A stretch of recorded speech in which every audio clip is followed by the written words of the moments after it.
glória e honra do nome do Senhor Jesus. Então, com a permissão do presbítero, eu pediria que os irmãos ficassem em pé e nós vamos abrir as nossas Bíblias no Evangelho de Mateus, no capítulo 7.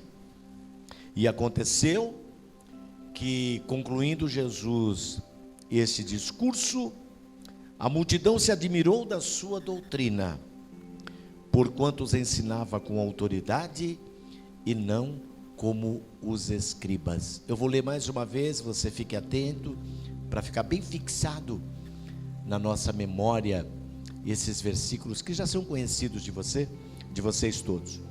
E aconteceu que, concluindo Jesus esse discurso, a multidão se admirou da sua doutrina, porquanto os ensinava com autoridade e não como os escribas. Amém. Poder sentar, amados. Vamos à palavra. Abaixe a sua cabeça, vamos orar a Deus. Senhor, em nome de Jesus, estamos diante da tua presença. O teu nome já tem sido adorado aqui de uma forma linda, meu Pai querido. Nós temos sentido aqui a tua presença. Tudo aqui converge para a tua glória, para a tua honra. Que o Senhor esteja nos abençoando agora. O Senhor sabe que nós nos preparamos para esse momento, meu Deus.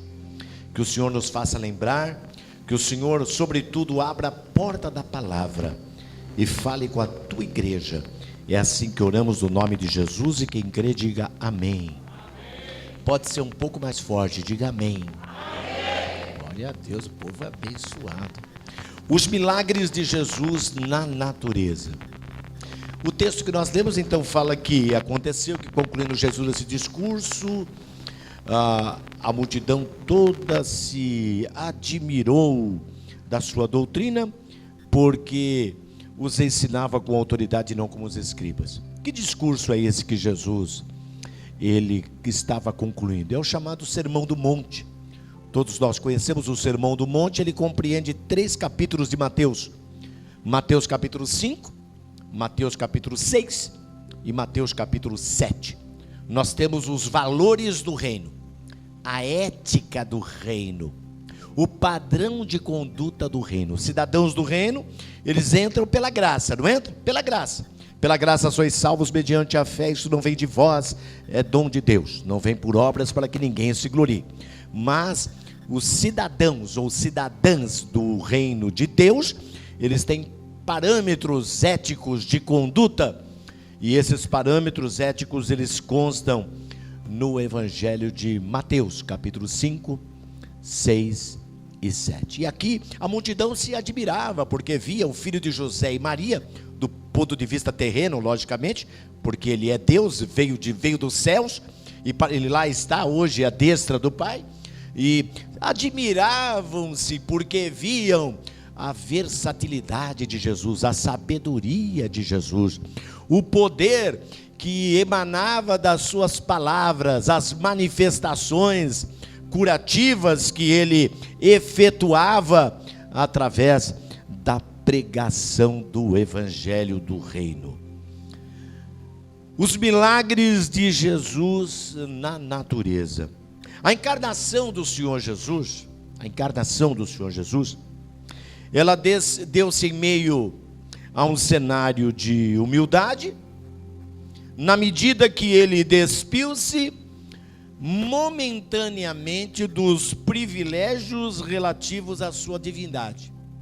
Isso nós temos numa das mais belas páginas das Escrituras Sagradas, está no contexto veterotestamentário, lá no Antigo Testamento, Isaías capítulo 53, quando Isaías, pelo Espírito Santo de Deus, ele diz: quem deu crédito à nossa pregação, e a quem se manifestou o braço do Senhor, porque ele foi subindo como renovo perante ele, como raiz de uma terra seca, não tinha parecer nem formosura, e olhando nós para ele, nenhuma beleza víamos para que o desejássemos. Ele era Deus, Criador de todas as coisas, mantenedor de todas as coisas, mas por um pouco de tempo, ele se despiu dos privilégios da sua glória. Paulo também, escrevendo na sua carta aos Filipenses, a partir do capítulo 2, a partir do versículo 5, até o versículo 11, ele diz: de sorte que haja em vós o mesmo sentimento que houve em Cristo Jesus, que sendo em forma de Deus, não teve por usurpação ser igual a Deus, mas humilhou-se a si mesmo, tomando a forma de servo e fazendo-se semelhante aos homens. E sendo achado na forma de homem, ele foi obediente até a morte, e morte de cruz. E aí nós temos o resultado desta sua humilhação. Pelo que Deus o exaltou soberanamente e lhe deu um nome que é sobre todo nome, para que ao nome de Jesus Cristo se dobre todos os joelhos dos que estão nos céus, na terra, debaixo da terra, e toda língua, inclusive nós, e toda língua confesse que Jesus Cristo é o Senhor, para a glória de Deus, o nosso Pai. Você pode dizer amém? Contudo, amados, contudo, mesmo em sua humanização, nós entendemos,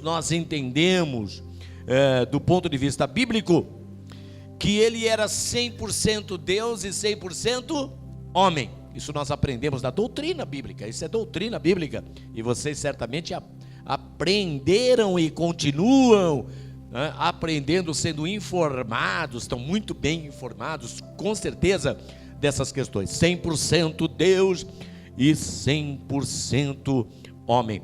E na qualidade deste homem perfeito, nós vemos o Senhor Jesus sempre em oração diante do Pai. Oração significa, ele tinha desejo de falar com o Pai. Como é que está a minha vida de oração?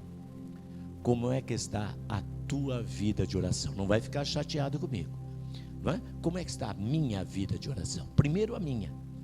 Como é que está a nossa vida de oração? Jesus, 100% Deus, 100% homem, mas aqui dentro do ponto de vista telúrico, ou terreno, material, ele sentia a necessidade e o desejo, não era barganha, ele tinha desejo.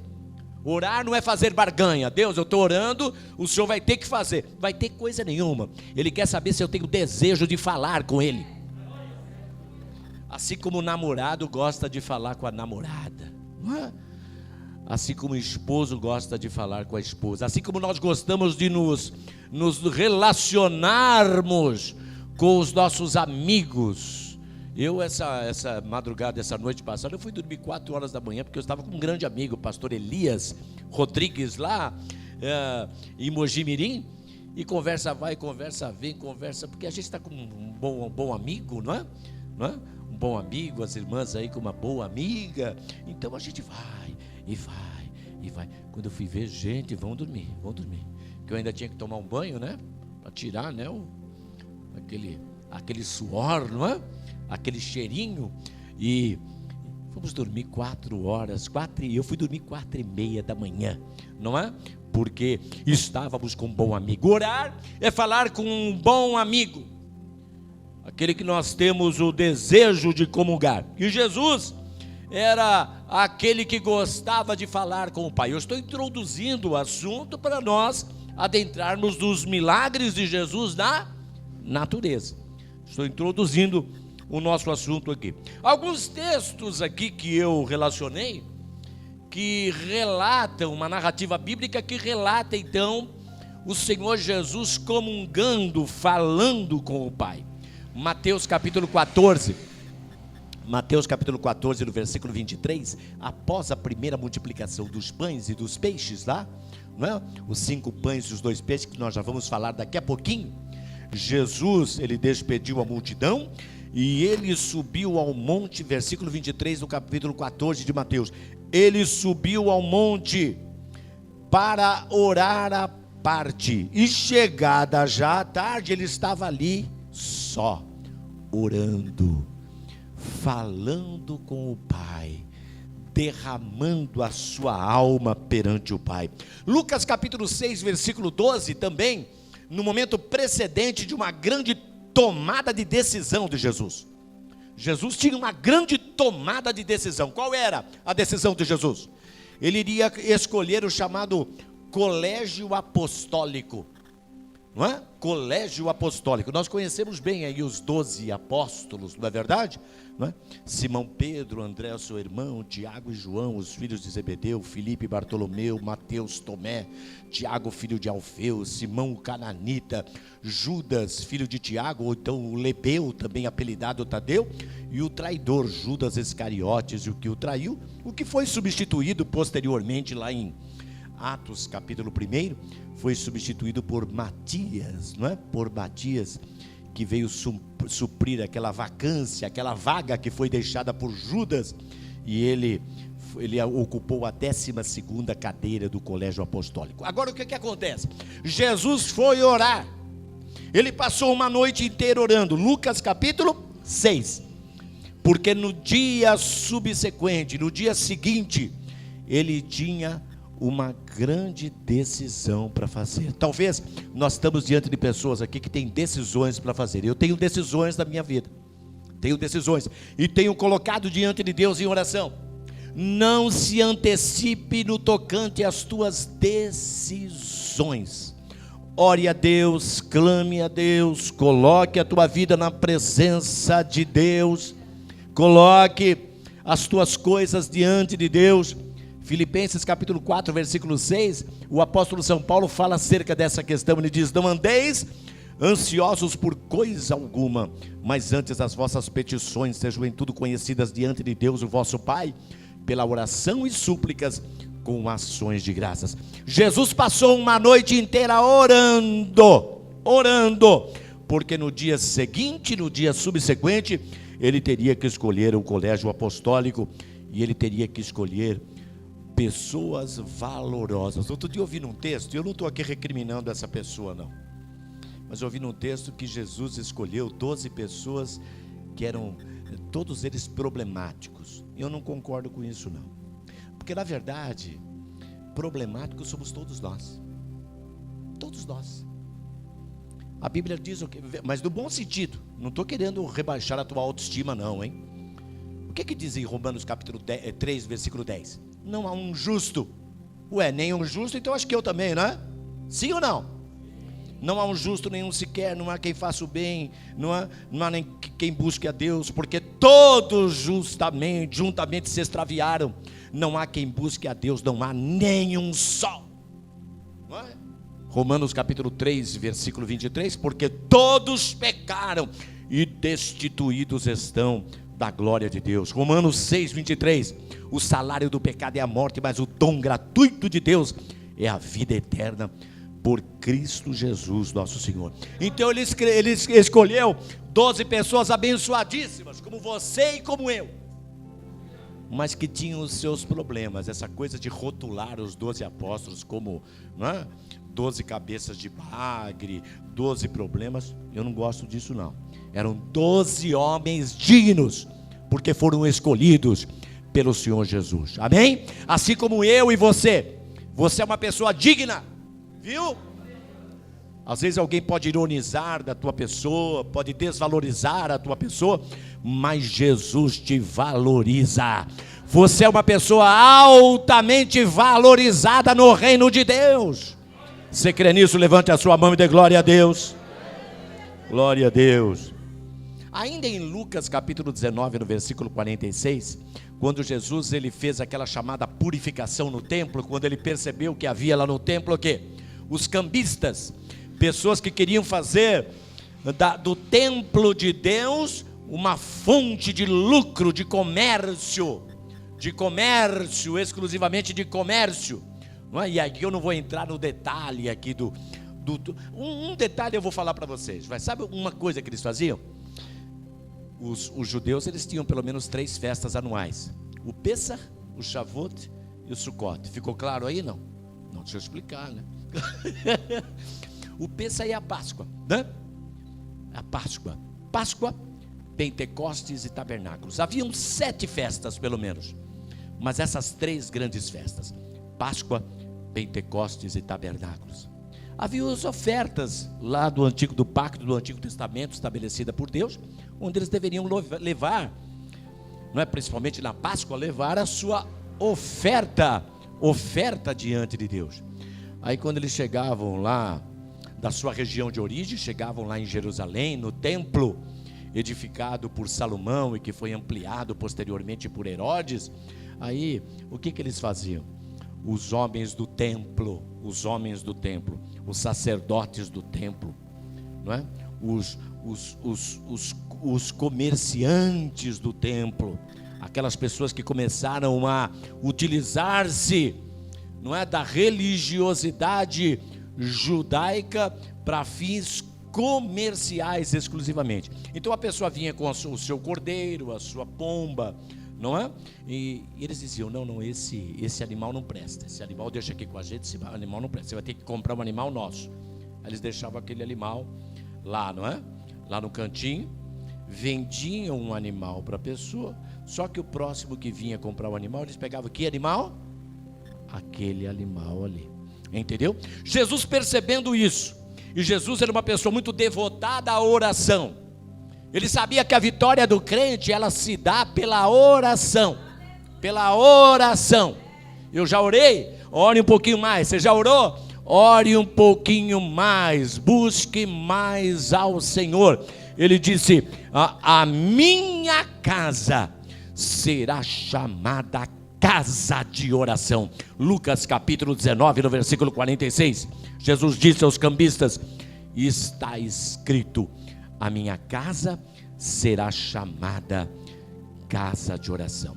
A vida de oração do Senhor Jesus, associada à sua incontestável divindade, conforme a comprovação das Escrituras Sagradas, né? Nós temos textos aí, né?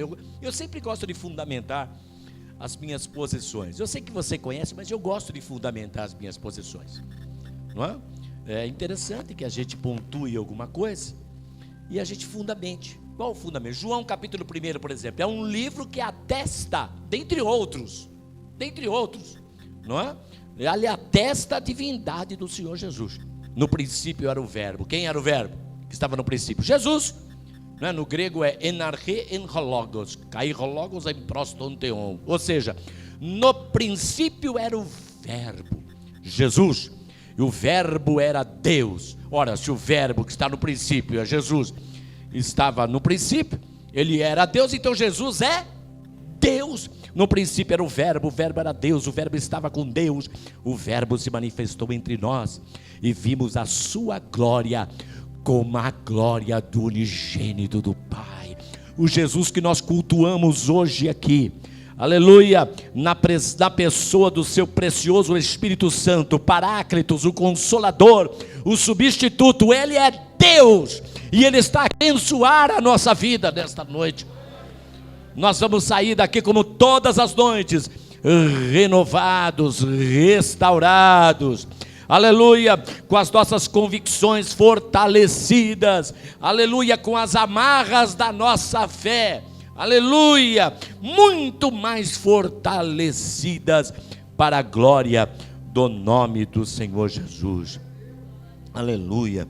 Então, o fato do Senhor ser Deus, mas o Deus homem, e o fato de ele ser levado a ter uma vida de oração, ele se motivar, se encorajar a ter uma vida de oração diante do Pai, levaram-no à manifestação de grandes milagres.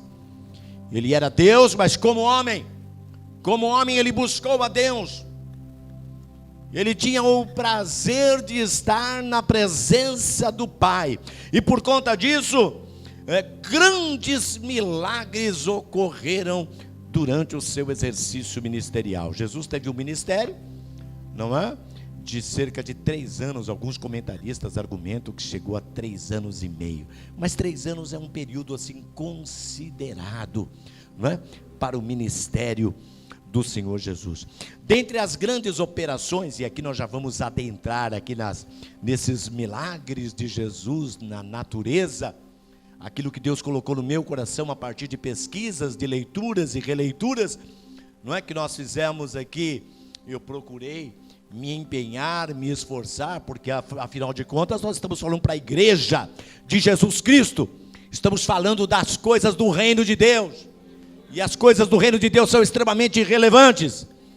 não é?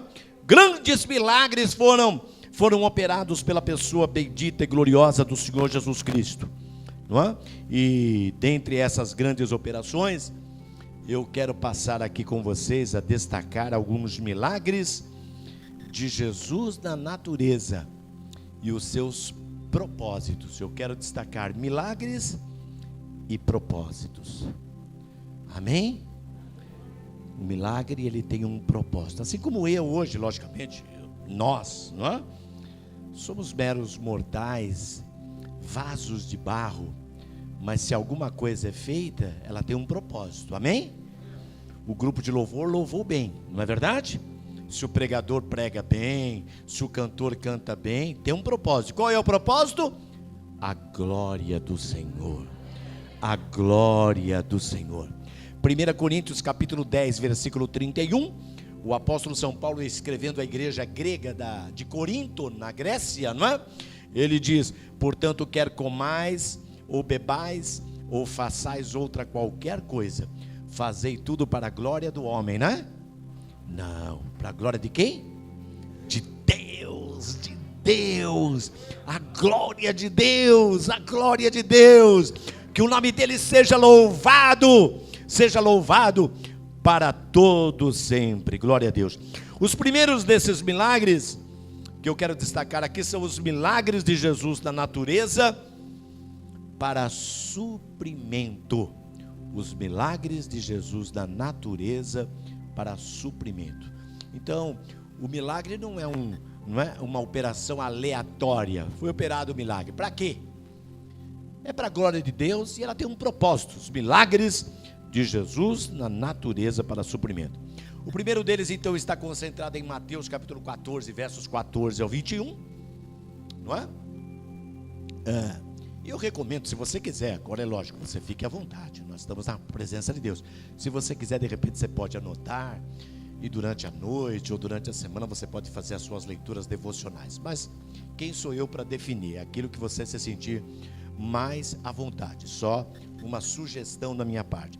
Em Mateus capítulo 14, versos 14 a 21, nós temos um primeiro milagre aqui que eu pontuei dentre tantos milagres de Jesus, que é a primeira multiplicação dos pães e dos peixes. Foi um período em que Jesus esteve com uma multidão, porque onde Jesus estava havia uma multidão, por isso que nós citamos aqui Mateus capítulo 7, versos 28 a 29, onde a multidão se maravilhava com a doutrina de Jesus, porque ela era acompanhada de sabedoria e manifestação de poder. Jesus estava então nessa ocasião em Mateus 14 com uma grande multidão, não é? E curou os seus enfermos.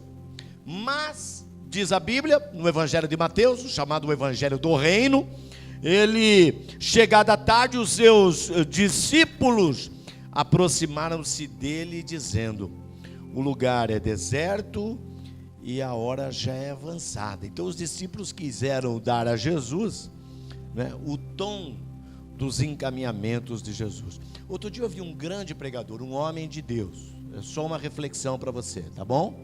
Eu não sou o dono da verdade, eu não sou melhor do que ninguém, eu sou limitadíssimo, não é? Eu vi um grande pregador, né? Não vou citar o nome dele, logicamente, é um homem de Deus.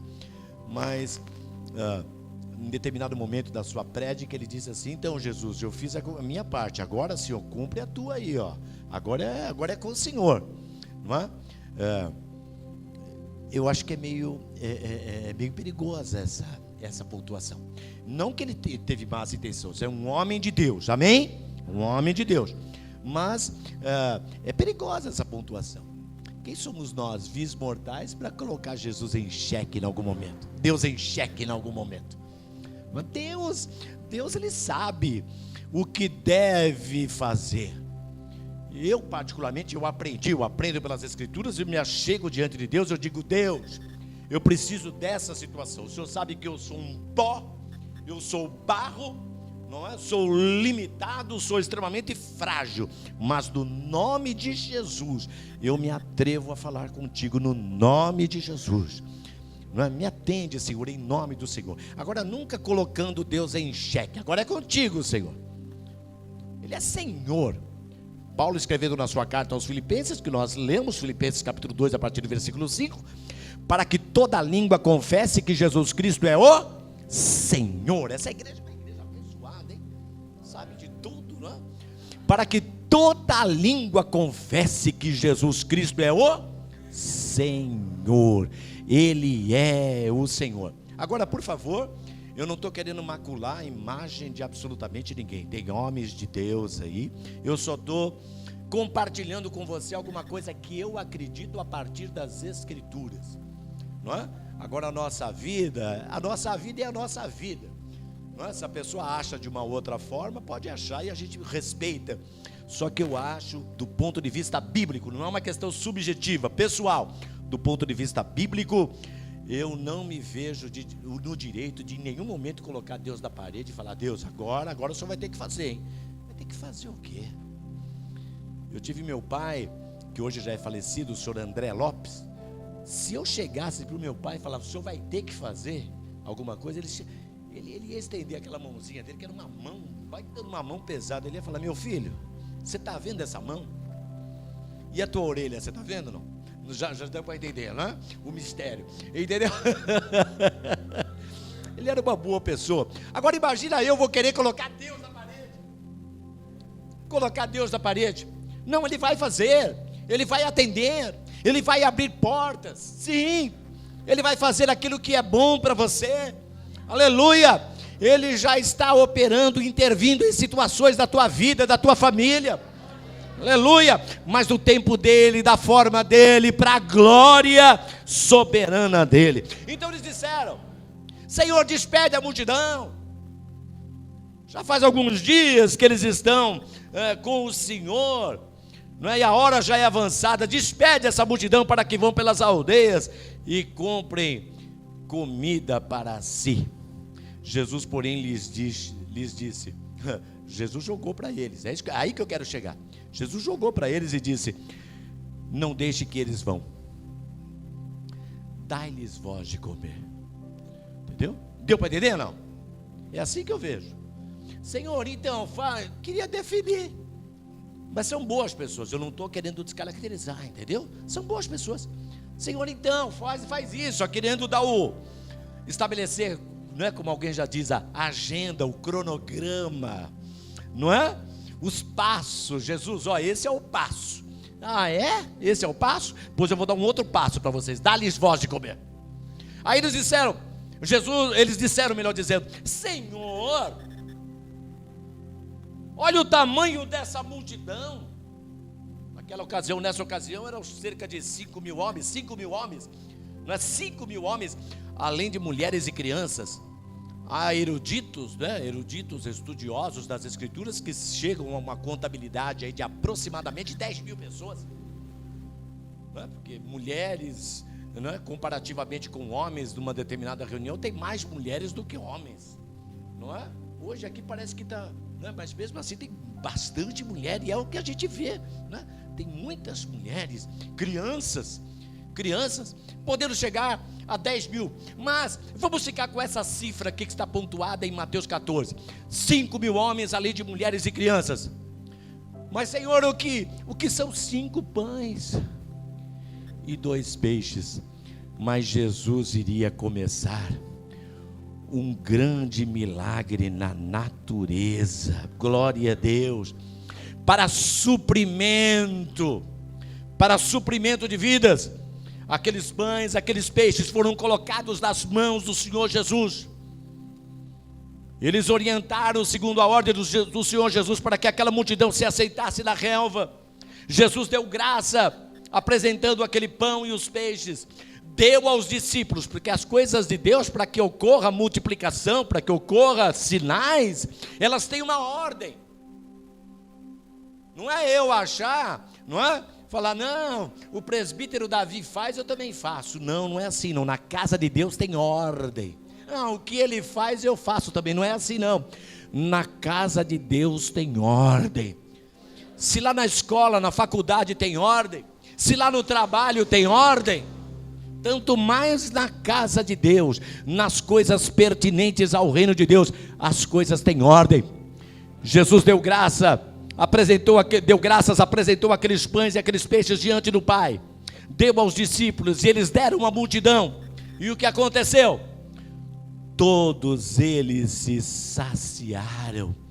E diz a Bíblia que ainda houve sobra, 12 cestos cheios sobraram de pães, aleluia, porque o nome de Deus foi glorificado, porque as coisas foram feitas segundo as orientações divinas. Eu quero crer que Deus está multiplicando coisas aqui nesta noite, multiplicando a fé de muitos, amém? Multiplicando o desejo de muitos, o desejo de buscar as coisas de Deus, de fazer as coisas de Deus. Foi apresentado aqui pelo presbítero Davi. Olha, eu achei muito interessante. Eu estou falando isso para a glória de Deus. A forma tão amável, não é? Tão amável, tão sociável, tão educada que foi colocada. Olha, se você, não é, tem disponibilidade de algum tempo, fale conosco, nós vamos dar alguma atividade para você. Às vezes tem gente que fala, não, eu não tenho jeito não para as coisas, eu não tenho talento. Pois hoje Deus está multiplicando talentos aqui, habilidades aqui, para você exercer aqui na casa de Deus, aleluia, para você aplicar também na tua vida secular, talentos para você aplicar lá na escola, amém? Lá na faculdade, aonde quer que você esteja, Deus, Ele é poderoso nesta noite, para fazer tudo muito mais abundantemente, além daquilo que pedimos ou pensamos, segundo o poder que em nós opera. Temos ainda o segundo milagre de Jesus, para a multiplicação, no sentido de atender uma necessidade para o suprimento, que é um milagre que consta em Mateus capítulo 15, dos versos 29 ao 38, Mateus capítulo 15, versos 29 ao 38, que é o segundo milagre da multiplicação. A narrativa bíblica de Mateus capítulo 15 fala do momento em que Jesus deixou a Fenícia. Sabe onde que é a Fenícia? Você pegar um mapa da Palestina, desculpa esse meu método, não é? Esse detalhe, a gente está pregando, mas de repente parece que a gente está dando uma aula, mas não é, está dentro da dinâmica da pregação, ok? Então a Fenícia, ela fica ao norte da Palestina. Tem algumas cidades que compreendem a Fenícia. Ela é banhada lá pelo mar Mediterrâneo. As cidades de Tiro, Sidom e Sareta, muito conhecido. Jesus, ele havia deixado o território da Fenícia, estando agora ao pé do mar da Galileia, subindo ao monte, ao pé do monte, não é? Subindo ao monte, lá ele assentou-se.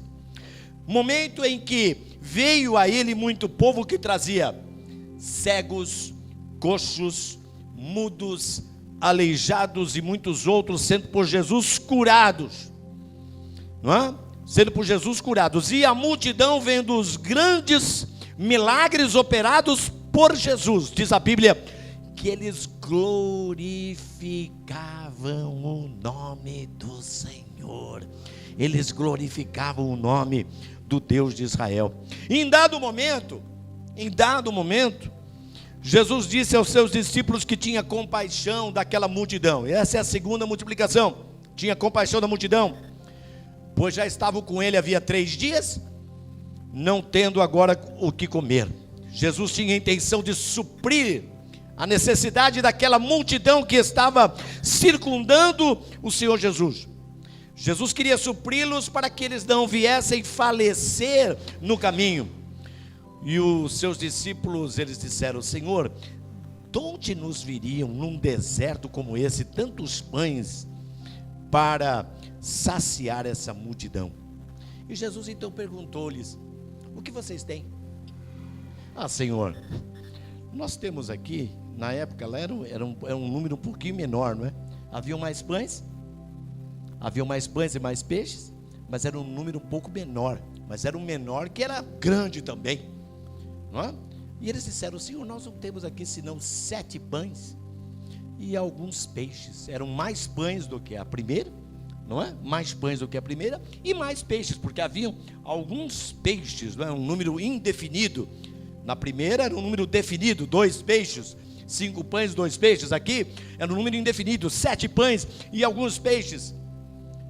E eles então ficaram preocupados: o que são 7 pães e 2 peixes para alimentar uma multidão como essa? Afinal de contas são 4.000 homens, além de mulheres e crianças, podendo chegar mais uma vez aí, duplicando esse valor, nessa cifra, podendo chegar a 8.000 pessoas, 9.000 pessoas talvez.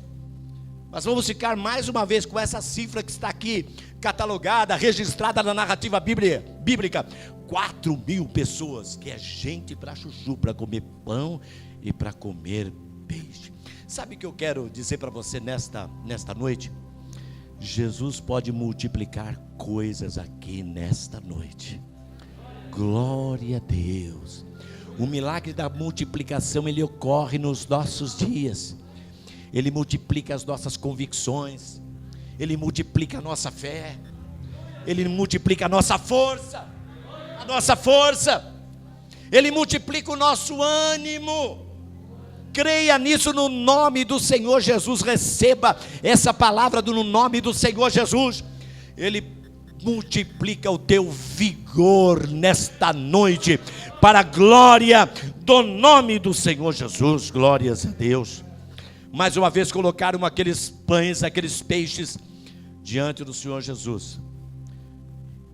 A multidão deveria se assentar. Jesus apresentou diante do Pai a ordem na casa de Deus, a ordem no reino de Deus. Apresentou ao Pai os pães e os peixes. Ele deu aos discípulos, e os discípulos distribuíram então a multidão, e todos comeram. Todos. Aqui tem comida para todos. O maná de Deus, ele desce aqui nesta noite para todos. Aleluia. Você sabe qual é o nosso grande problema? Sabe qual é o nosso grande problema? Eu estou falando para você, mas estou falando com todo respeito, tá? Eu não conheço você. O nosso problema como povo de Deus, e eu não estou me referindo especificamente a você, porque eu não te conheço, mas Deus conhece. Agora Deus está me levando a falar isso para você. Sabe qual é o nosso problema? Existem 2 situações da vida. Existem as coisas extraordinárias e as coisas ordinárias. Recentemente eu estava lendo uma obra e eu fiz algumas anotações, e eu tenho até que no meu sermão aqui anotado: coisas extraordinárias e as coisas ordinárias. Quais são as coisas extraordinárias? A grande manifestação de Deus, o fogo de Deus, o extraordinário. Aquele fogo que às vezes contagia a vida da gente. As coisas extraordinárias, que a gente fala: meu Deus, pastor Davi, presbítero Davi, pastor José Henrique, olha, hoje foi um fogo. Os fenômenos, as coisas extraordinárias. Agora deixa eu falar uma coisa para você. O mesmo Deus que se manifesta nas coisas extraordinárias, ele se manifesta também nas coisas ordinárias. Sabe o que é isso? Hoje à tarde eu comi um arroz, feijão, um ovo, um omelete. Uma delícia, bem passado, uma delícia. Uma saladinha de alface, tomate, cebola. Coisa bem ordinária, nada extraordinário. Nenhum salmão, camarão, bacalhau, não é? Ô Jeová, abençoa teu povo, não é? Era uma coisa bem ordinária, nada extraordinário. Mas será que foi Deus que me concedeu esse arroz com feijão e o omelete? Foi Ele ou não foi? Se você está aqui, às vezes parece uma coisa corriqueira. Eu vim aqui, né, hoje na casa de Deus. Você veio não, Deus te trouxe aqui nesta noite. Aleluia. Hoje parece que o culto ele foi mais. Não, o Espírito de Deus está aqui. É que às vezes nós estamos muito atrás dos fenômenos. Tem que ter barulho, tem que ter barulho. Não é barulho necessariamente aqui da bateria, só estou exemplificando. Tem que ter barulho, tem que ter coisas extraordinárias. extraordinárias. Deus faz o extraordinário, mas Ele trabalha também nas coisas ordinárias. Aleluia, aleluia. Se você vai deitar, se você levanta, é porque Deus tem trabalhado na tua vida. Se você está respirando, é porque Ele trabalha na tua vida. Se você está comendo esse arroz e feijão e batata frita, sei lá o que, é porque Deus, pela sua bondade, pela sua misericórdia, Ele tem suprido a tua vida para a glória do seu maravilhoso nome. Glórias a Deus. Eu estou falando isso como você, como um crente pentecostal. Eu creio nos grandes fenômenos de Deus. Eu creio. É gostoso, às vezes, quando você vê um profeta, uma profetisa dizendo: assim fala o Senhor para ti. Não é gostoso? Você crê nisso? Crê mesmo? Ô glória, eu também. Não é? Mas se não tem uma profetisa? E essa profecia aqui? E essa profecia aqui já não basta? Mas Deus pode levantar um profeta, uma profetisa, para nos comunicar uma palavra. Mas infelizmente, às vezes, não digo aqui necessariamente na vossa comunidade abençoada, mas tem gente que às vezes ele está atrás dos sinais extraordinários, dos grandes fenômenos. Sabe o que é um fenômeno? Aquilo que aparece, que emerge. Mas o Deus que trabalha nos fenômenos do extraordinário, Ele trabalha também naquele sício tranquilo e suave. Lembra Elias lá na caverna? Veio um terremoto, um fogo abrasador. E Deus onde que estava? Não estava lá. Um grande vento. E Deus não estava. E de repente veio o quê? Um sício. Ó a mãozinha, ó. Um sício tranquilo. Estou fazendo bem, não? Um sício tranquilo e suave, um vento tranquilo e suave, que para alguns incautos diria: ih, será que Deus está aí? E lá estava a voz de Deus. Deus está trabalhando no silêncio na tua vida aqui hoje. Deus está trabalhando no silêncio na tua vida, na vida de jovens, na vida de adolescentes, aleluia, na vida de adultos, de casais. Deus está trabalhando na tua vida. Louvado seja o nome do Senhor. Diz a Bíblia que todos se saciaram. E ainda, como na vez anterior aqui, a priori pode parecer que foi menos, mas não foi menos, aqui sobraram mais. Aí eu vou confundir a tua cabeça, né?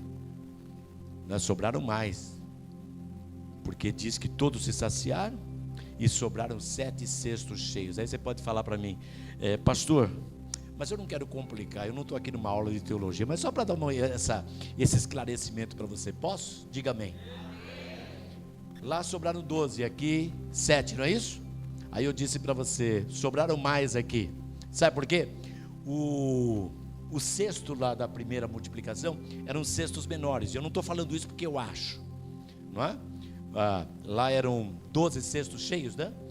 O termo grego lá é dódeca, que é 12, dódeca cofinos pleres, né? Dódeca, 12 cofinos cestos, só que são cestos pequenos. É igual você tem aqui um prato, é um prato, esse é um prato, esse é um prato, não é? Só que esse prato aqui é menor, não é?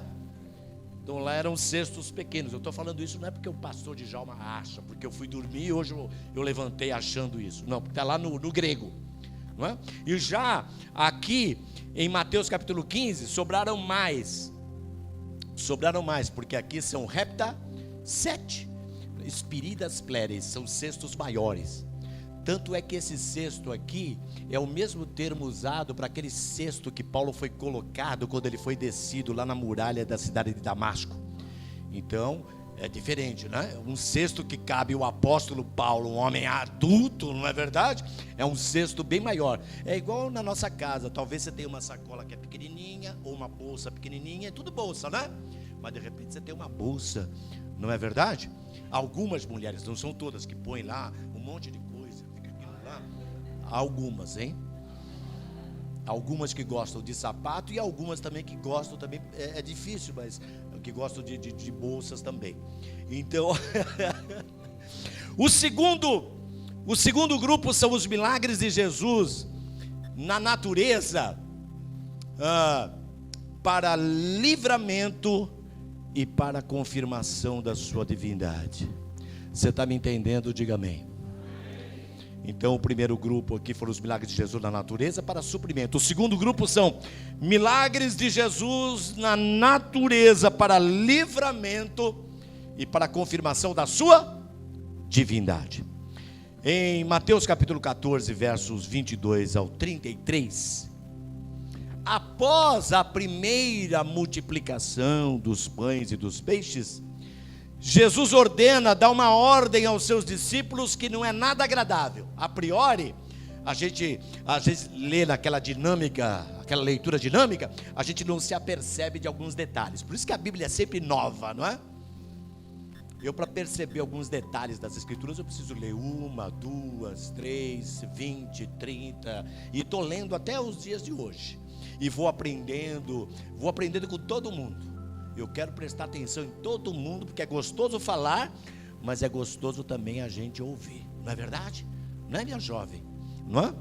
Então, louvado seja Deus por isso. Então, após essa primeira multiplicação dos pães e peixes, Jesus ordena aos seus discípulos para que entrassem no barco e fossem adiante para outra banda, enquanto ele despedia a multidão. Aqui começa o mistério. Porque Jesus mandar que eles entrassem no barco e passassem a outra banda do mar, talvez incomodou alguns, não está lá no texto. Mas a gente conhece um pouquinho de ser humano, não é porque eu sou psicólogo, mas porque a gente conhece um pouco de ser humano, você conhece também.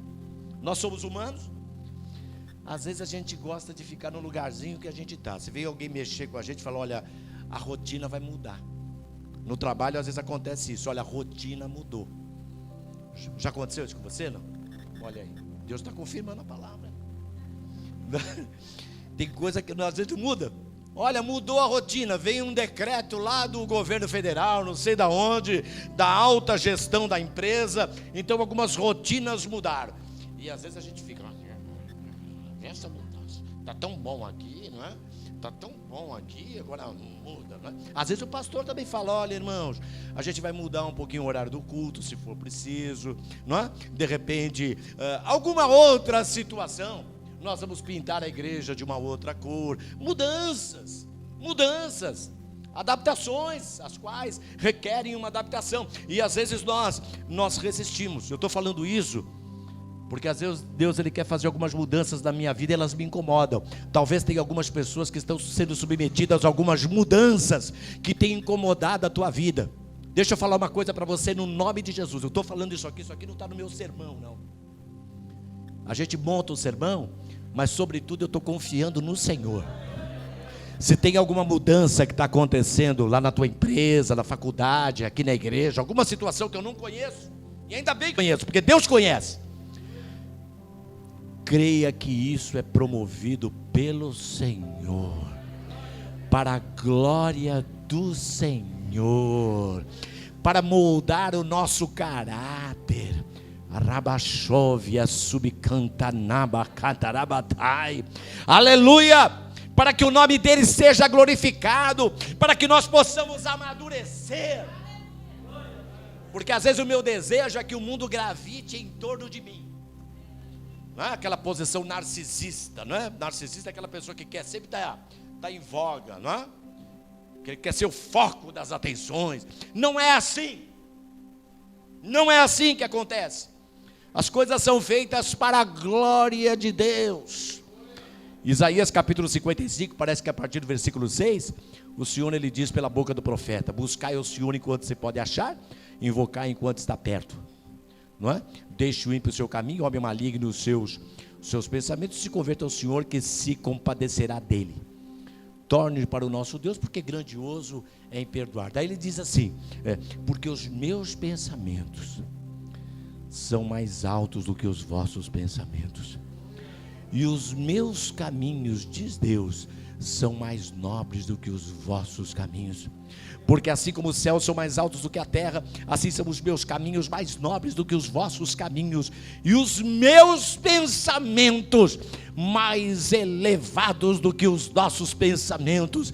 Que a nossa oração nesta noite seja: Deus me ajuda a me adaptar me adaptar, a aceitar as possíveis mudanças que o Senhor tem propiciado, quer na igreja, quer no trabalho, não é verdade? Às vezes a gente ouve falar de alunos, não estou dizendo aqui, isso acontece lá no Afeganistão, eu estou dizendo aqui no Brasil, não é? Logicamente, no Brasil, não é? Às vezes alunos que vão para cima do professor e... sabe o que eu estou falando, não é? Porque às vezes não quer seguir orientações, não é verdade? E orientações, mas graças a Deus que o povo de Deus, no meio do povo de Deus, não tem isso não. Meio do povo de Deus não tem isso não. Meio do povo de Deus tem gente que quando Jesus ele fala, entre no barco e atravesse o mar, nós dizemos, fala Senhor, porque o teu servo, a tua serva ouve. Louvado seja o nome do Senhor. Atravesse o mar, entre no barco. Entre no barco. A gente está pregando a palavra, Deus ele me coloca tanta coisa. Deixa eu falar uma coisa para você. Lembra em Mateus capítulo 17? Eles estavam no monte da transfiguração, não é isso? De repente naquela visão apareceu Moisés e Elias falavam com Jesus. É uma visão, não é? Deus permitiu que Pedro, Tiago e João vissem tivessem aquela visão. E a voz de Deus numa nuvem, não é? Esse é meu filho amado, em quem me comprazo a ele ouvir, não é isso? O que Pedro disse? Bom é estarmos aqui, Senhor. O negócio aqui está quente, está fervendo. O negócio aqui é um fenômeno. Vamos fazer aqui uma tenda para o Senhor, uma cabaninha para o Senhor. Às vezes a gente quer ficar como aquela criancinha, né? Na cabaninha. Eu quero fazer, né? Alguém já brincou de cabaninha aqui, né? Eu tinha minha cabana, não é? Era uma caixa d'água brasilite lá, não é? E umas caixas de madeira que assim, às vezes nós queremos ficar na nossa cabana. E Pedro, ele queria ficar na cabaninha. Vamos fazer aqui uma tenda para o Senhor, para Elias, para Moisés.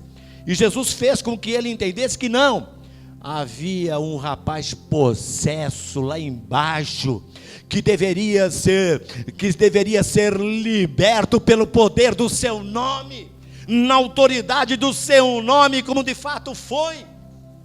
Porque Deus, Ele tem coisas para fazer na nossa vida, a partir de mudanças. Que mar era esse que eles estavam? Na verdade não era um mar, na acepção da palavra, é mar, é o chamado mar da Galileia, não é isso? Também chamado mar de Quinerete, ou mar de Tiberíades, ou lago de Genezaré. Era um grande lago, como tem hoje ainda, um grande lago. Um certo professor de teologia, um professor de geografia bíblica, chamado professor Oswaldo Rones, no seu livro Geografia Bíblica, da JUERP, Junta de Educação Religiosa e Publicações. Se amanhã depois você quiser um livro de geografia bíblica, tem outros. Oswaldo Rones, né? Então ele estabelece aqui as dimensões do Mar da Galileia. O Mar da Galileia ele tem, melhor dizendo, cerca de 24 quilômetros de comprimento, né? É um lago, não é? Considerável, 14 quilômetros de largura, não é? Ele tem uma profundidade média de 50 metros e ele está a 225 metros abaixo do nível do mar Mediterrâneo, também chamado Mar Ocidental. Mas o certo é que, considerações geográficas à parte, e nós estamos indo aqui para o final do nosso sermão, não é? É lógico, mas quem fica até as 8, fica até as 10, não é verdade? Coisa nenhuma. O presbítero Davi já olhou para mim e falou, aqui não, vou puxar o paletó. Só que o paletó está aí, ó, não é? Então o que acontece? Eles adentraram no mar, e aí vem a lição. Às vezes a gente pensa assim, Jesus está conosco, então tudo vai dar certinho, tudo vai dar certo. Mas às vezes nós temos algumas situações que nem sempre vão atender às nossas expectativas, mas Ele está no controle, viu? Talvez você está passando alguma situação, mas pastor, como é que é isso? Como é que é isso, Jeová? Ô Jeová, como é que é isso? Eu dou o dízimo na casa de Deus, eu oferto na casa de Deus. O presbítero fala, né? Olha, tem o culto de quarta-feira, né? Quarta-feira, e de domingo de manhã tem a escola dominical, tem? como é que é na terça-feira, de quarta-feira, é isso mesmo? Não é? Eu venho nos cultos regulares que são anunciados, e como é que as coisas estão acontecendo dessa forma? Calma, você não está sincero diante de Deus, você não está sincera diante de Deus, você não está confiando no Senhor. Aleluia. O fato de Jesus estar conosco não quer dizer que nós não vamos enfrentar algumas adversidades eventuais. Afinal de contas, Romanos capítulo 8, versículo 28 ainda está vigente, e sabemos que algumas coisas cooperam para o bem daqueles que amam a Deus, não é isso? Todas as coisas, e sabemos que todas, não são algumas, não é? E sabemos que todas as coisas cooperam juntamente para o bem daqueles que amam a Deus, daqueles que são chamados pelo seu decreto, pelo seu propósito. Lá estavam eles então, no meio do mar, e de repente começou a vir um vento, soprar um vento contrário. Talvez, não está lá no texto, talvez alguns deles poderiam falar: está vendo? Jesus tirou a gente lá da margem, mandou a gente aqui para o meio desse mar, olha só o vento. Será que é de Deus mesmo essa ordem dele? É de Deus. Talvez o vento está contrário, às vezes o vento é contrário, mas é para o teu crescimento. Você está me entendendo? Diga amém. Eu não estou falando isso aqui da boca para fora não. Quem está colocando essa palavra na minha boca é Jeová, para falar para você no nome do Senhor Jesus. Aleluia. E lá estava aquele vento contrário, e aqui nós vamos ver alguns sinais de Jesus da natureza. Teria uma série de outros, mas eu estou na dispensação do Espírito Santo. Eu vou ficar por aqui nesse daqui, para nós explorarmos um pouquinho esse daqui. E de repente eles estavam angustiados, preocupados, porque afinal de contas a embarcação estava à deriva. Sabe o que é uma embarcação à deriva? O que é uma embarcação à deriva? Se o irmão se sentir à vontade, sem controle, né? Muito obrigado, irmão, muito obrigado. Eu não gosto, né? Sempre eu falo assim: se sentir à vontade. Muito obrigado. Está atento. Está todo mundo atento. A embarcação estava à deriva, mas o olho de Deus estava vendo tudo, como Ele está vendo a tua vida. Aleluia. Como Ele está vendo a tua vida. Como diz Isaías capítulo 41, versículo 10: não temas, porque eu sou contigo. Não te assombres, porque eu sou teu Deus. Eu te esforço, te ajudo e te sustento com a destra da minha justiça. Eu estou vendo, eu estou contemplando. Às vezes a gente se sente, não é? Será que Deus está vendo? Está vendo tudo. Está vendo tudo. Tanto é que em Isaías capítulo 43, versículo 19, pela boca do profeta, ele diz: eis que farei uma coisa nova, e agora sairá a luz. Porventura não a sabereis? Eis que eu vou pôr um caminho no deserto. Já pensou caminho no deserto? É areia para lá, areia para cá. Vou pôr caminho no deserto e rios do ermo.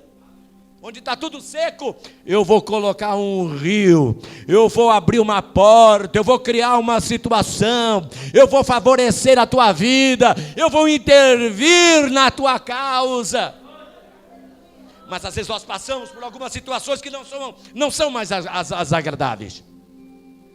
Mas a Bíblia diz que de repente eu vejo o primeiro milagre de Jesus da natureza aqui. Que essa é a nossa questão aqui, esse é o nosso ponto, não é? E eu tenho mais 5 minutos aqui, eu já vou terminar. Jesus começa, de repente vê um personagem andando por sobre as águas. Milagre de Jesus da natureza. Quem anda sobre as águas? Uma vez eu estava numa empresa que eu trabalhei, tinha uma moça que era uma analista de sistemas, formada pela Universidade de São Paulo, com todo respeito. Ela disse: Jesus andou por sobre as águas, porque é lógico, ele andou no mar morto. Eu falei, moça, você deve conhecer muito de análise de sistemas, que é um belo de um curso. Mas de Bíblia eu acho melhor você ir lá se tiver teologia lá na biblioteca da USP, que eu já estive fazendo algumas pesquisas ali, é bom você pesquisar. Vai pesquisar. Vai se inteirar, porque Jesus andou num mar de água doce. O mar da Galileia é um mar de água doce, é um lago, que é chamado de mar da Galileia. O lago de Genezaré. É um mar de água doce. E foi nesse mar que Jesus andou. Até para ir de encontro, não em encontro, de encontro, contrariamente a essas pessoas que querem apresentar argumentos racionalistas, humanistas para querer desacreditar da manifestação do milagre de Deus. Lembra quando Lázaro morreu, amados? Eu estou aqui, em Mateus 14. Quando Lázaro morreu, Jesus ele chegou no primeiro dia que ele morreu, chegou no segundo, chegou no terceiro, chegou no quarto. Foi no quarto. Aí Jesus olhou para Marta e disse assim: tirai a pedra. Ela disse, não está lá no texto, mas nós podemos subentender, mas isso que eu estou falando não está no texto. Ela disse: Senhor, o senhor não está inteirado, não? Ele já está fedendo, ele cheira mal. Ele está num estado de decomposição. O fato bíblico está aí, não é só para a gente ler ele e gravar o texto. Tem coisas da minha vida que podem estar cheirando mal, onde você pode dizer: não, já faz tanto tempo, será que ele vai fazer? Ele vai fazer. Ele vai fazer. Se ele está me fazendo lembrar, é porque ele vai fazer. Ele vai fazer no nome de Jesus. Agora, sabe por que Jesus chegou no quarto dia? E eu vou associar com isso aqui que eu vou extrair aqui com a ajuda de Deus com você. Sabe por que Jesus chegou no quarto dia? Havia uma tradição judaica, uma tradição, não está lá na Bíblia, havia uma tradição judaica que dizia o seguinte: a alma do morto, ela fica perambulando em cima do morto durante 3 dias, para querer entrar no corpo outra vez. É uma tradição judaica. Eu disse, você está me entendendo, não está na Bíblia. A alma do morto fica perambulando em cima do morto, nessa tradição, para querer entrar na vida do morto. Então logo ela percebe que o corpo já está em alto grau de decomposição, de alto grau de putrefação, está fedendo, está cheirando mal. Então ela vai embora. Então Jesus chegou no quarto dia, sabe para quê? Para que nenhum sentimento de incredulidade se manifestasse. Esse é o entendimento que nós temos. Jesus chegou no quarto dia, porque ele é aquele que chega no quarto dia, ele chega na última hora. Na hora que a gente acha, agora não tem jeito. É aí que ele chega. É aí que a mão miraculosa dele se manifesta. É aí que a glória dele se manifesta. É aí que a presença dele se manifesta. É aí que a intervenção dele se manifesta na nossa vida. E aqui, e os discípulos estavam aqui apavorados. Como nosso querido irmão, ele nos ajudou aqui brilhantemente, juntamente com o presbítero, não é? Jesus, ele andava por sobre as águas. Primeiro milagre. E Jesus, ele não se manifestou aqui, não é?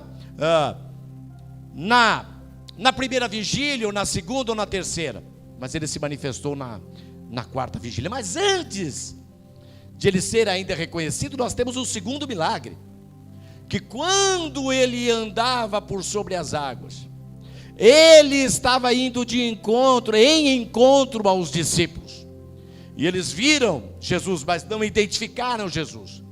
Eles estavam tão amedrontados, tão obscurecidos, que eles vendo Jesus, eles disseram o quê? É um fantasma. É um fantasma. E Jesus disse: sou eu, não tem mais. Às vezes a gente pensa que está vendo, entre aspas, um fantasma. Ou a gente não vê Jesus como aqueles 2 discípulos lá no caminho de Emaús. Jesus do lado deles, eles não contemplaram o que era Jesus. Pois eu quero dizer para você que Jesus está aí do teu lado. Ele está com a mão estendida sobre a sua vida. Então o primeiro milagre de Jesus, Jesus andando por sobre o mar. Eles disseram, é um fantasma. Aí o afoito Pedro, o arrojado Pedro disse, Senhor, se és tu mesmo, manda que eu vá ter contigo. Aí Jesus disse, então Pedro, então agora vem o segundo milagre de Jesus da natureza. Vem, come on, vem. Anda por sobre as águas. E Pedro começou a andar sobre as águas. Segundo milagre de Jesus na natureza. Glórias ao nome do Senhor. Mas, não é? O terceiro milagre nós vemos no momento, logicamente que posteriormente nós sabemos que Pedro, ele deixando de olhar para Jesus, começou a olhar para a fúria do vento, do mar, tirou os olhos de Jesus e começou a afundar e pediu que Jesus o socorresse, e Jesus estendeu a sua mão e disse, homem de pequena fé, por que duvidaste? E o levantou. E aí veio o terceiro milagre de Jesus da natureza. Ele e Pedro entraram no barco. Quando Jesus está no barco é melhor. Não é tempo de você sair do barco. Eu vou dar, como diz aí no populacho, eu vou dar linha na pipa, eu vou dar linha na pipa, eu vou jogar a toalha. É tempo de Jesus estar no barco. Eu já tô saturada, presbítero Davi, saturado de orar, de clamar. Não é tempo de você sair do barco, continue no barco. Porque Jesus, ele vai entrar nesse barco. E aí vem o terceiro milagre de Jesus da natureza. Qual foi o terceiro? Quando Jesus, ele pôs os pés no barco, o que aconteceu? O vento se aquietou. Aleluia. O mar se aquietou. Glória a Deus. Tem milagre de Jesus da natureza.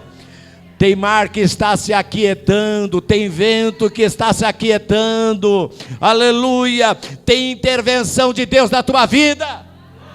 Mas para concluir aqui as minhas palavras, que eu já passei aqui 3 minutos, mas já vou concluir, com a sua permissão. Mas o ponto principal dessa passagem, que qual foi o tópico que eu anunciei?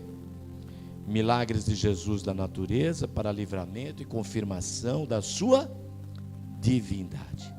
O ponto principal dessa passagem, em Mateus capítulo 14, nos diz: então aproximaram-se os que estavam no barco e adoraram-no, dizendo, porque viram, quando esse homem entrou no barco, o vento se aquietou. O mar que estava bravio, ele se aquietou, ele foi repreendido. Houve o estabelecimento de uma bonança, de uma paz. Aleluia, glória a Deus.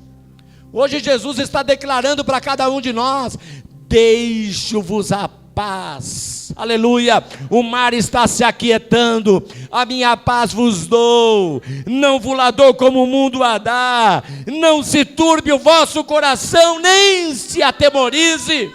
Glórias ao nome do Senhor. Quando Jesus entrou no barco, houve a bonança. Mas como eu dizia, o ponto principal dessa passagem nos diz: então aproximaram-se dele os que estavam no barco e viram a obra que esse homem fez. Isso não é obra de homem, isso é obra de Deus. E eles disseram: és verdadeiramente o Filho de Deus. O Filho de Deus está aqui, ele está do teu lado. Ele está do teu lado. Glórias a Deus. Eu só quero ratificar, eu só quero confirmar essa informação que você já tem, mas eu quero confirmar essa promessa de Deus para a tua vida. Ele está no teu barco. Ele estabelece um ambiente de paz, de harmonia na tua vida. Às vezes tudo pode estar em polvorosa ao nosso lado, mas nós estamos na presença de Deus, como diz o Salmo 46, não é? Deus é o nosso refúgio e fortaleza, um socorro bem presente na angústia. Pelo que não temeremos, ainda que a terra se mude, ainda que os montes se transportem para o meio dos mares, ainda que as águas rujam e se perturbem, ainda que os montes se abalem pela sua braveza. Há um rio cujas correntes alegram a cidade de Deus, o santuário das moradas do Altíssimo. Deus está no meio dela, não será abalada. Deus a ajudará ao romper da manhã. As nações se embraveceram, os reinos se moveram. Olha só turbulência. As nações se embraveceram, os reinos se moveram. Ele levantou a sua voz. Ele está no barco, ele levantou a sua voz. E ele disse: aquietai-vos e sabei que eu sou Deus. Serei exaltado entre as nações, serei exaltado na terra. O Deus dos exércitos está conosco. O Deus de Jacó é o nosso refúgio.